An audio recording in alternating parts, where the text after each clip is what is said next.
झोपलेल्याने काय म्हणावं, त्याला साधू साधू करा ना. प्रत्येक आक्षेपायन डॉक्टर भंते यांनी आपल्यासमोर अतिशय गंभीर स्वरूपाचा धम्म मांडलेला आहे.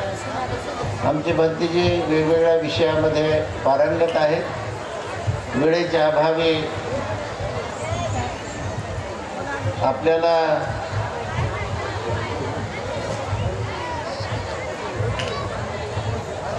बोलता येणार नाही.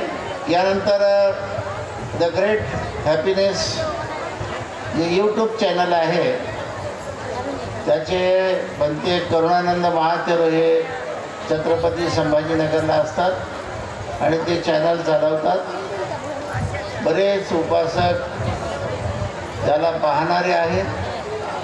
तेव्हा त्यांचं प्रवचन होईल. त्यानंतर भंते ज्ञानरक्षित यांचं प्रवचन होईल आणि रात्री सांस्कृतिक गायनाचा कार्यक्रम त्यानंतर सुरू होईल.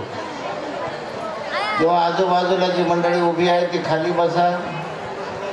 खिचडीवाले मध्ये आणून खिचडी करू नका. फुग्यावाले हे लहान लहान मुलांना परत एकदा सांगणं आहे, हे फुगे मध्ये मध्ये उडवू नका. ही धम्म परिषद आहे, जत्रा नाही. जरा याचंही भान ठेवा. तेव्हा जे ऐकणारे वर्ग आहे त्यांना नीट ऐकू द्या. तुमचा हा जो वेळ आहे हा वेळ रोज रोज येत नाही. हे रोज ऐकायचं नाही आहे, कधीतरी संधी मिळते. इकडे पुरुष मंडळी फार व्यवस्थित शांत मनाने ऐकू लागलेली आहे. महिलांमध्ये थोडासा गोंधळ मध्ये मध्ये होतो. किंवा आजूबाजूला जे झोपलेले असतील त्यांना उठवा. त्यांच्याही मुडक्यावर पाय देऊन अमृत पाजू त्यांना सेट करा. थोडं त्यांनाही कळेल. हा प्रसंग आपल्यासाठी फार मोलाचा असतो. हा वेळ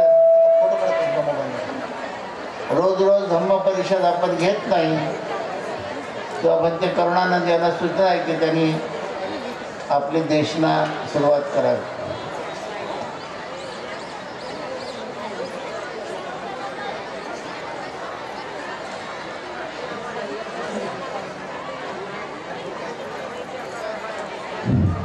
काही उपासक मंडळी भंतेचं स्वागत करत आहेत.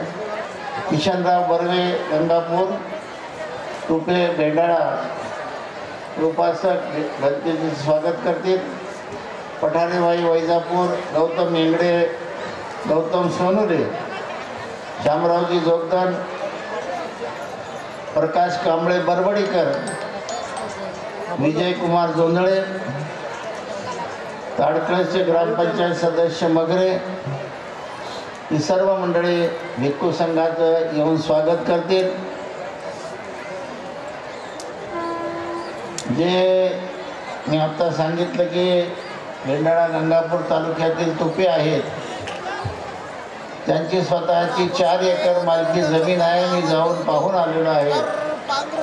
त्यापैकी ते जिल्हा परिषदला कामाला होते, रिटायर झाले.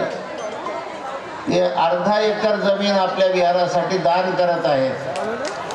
त्यांचंही स्वागत